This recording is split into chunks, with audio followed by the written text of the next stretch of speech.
Allez, on trouve maintenant la valeur de I2. On va appeler ce courant I', loi d'émail, I1 égale I' plus I2.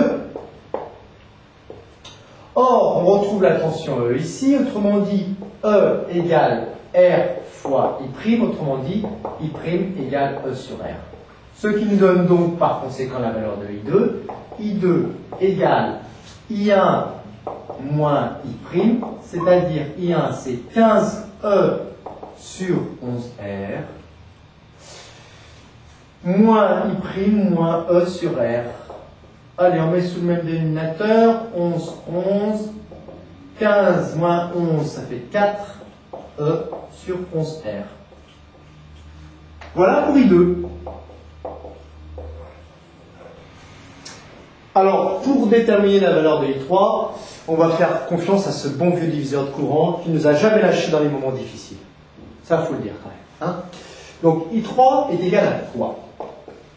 Eh bien, la conductance ici, 1 sur 3R, multiplié par la valeur du courant I2 qui arrive ici,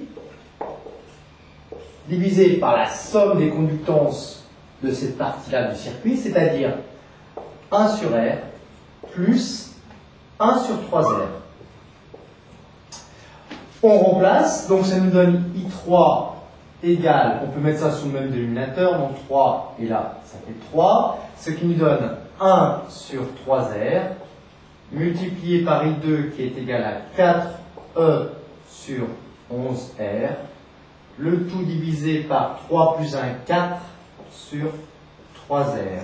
Quand on divise par une fraction, on peut multiplier par son inverse, c'est-à-dire I3 égale 4E sur 3R fois 11R, multiplié par l'inverse, c'est-à-dire multiplié par 3R, divisé par 4.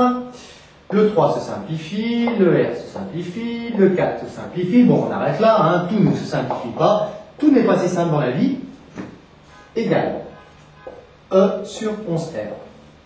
Voilà pour I3. Pour I seconde, c'est la même chose. Hein. I seconde égale, eh bien, 1 sur R fois I2 divisé par la même chose, c'est-à-dire 1 sur 3R plus 1 sur R, ça nous fait 4 sur 3R. On l'a trouvé tout à l'heure. Hein. Bon, allez, on y va doucement. 1 sur R plus 1 sur 3R. Ce qui nous donne 1 sur R fois I2, on va remplacer I2 par sa valeur, 4E sur 11R, voilà pour I2, multiplié par 1 sur R, divisé par 3 plus 1, 4 sur 3R, donc multiplié par 3R sur 4, comme tout à l'heure. Et puis là, on y va pour les simplifications. R, 4, 4, ce qui nous donne I seconde égale 3E sur 11R.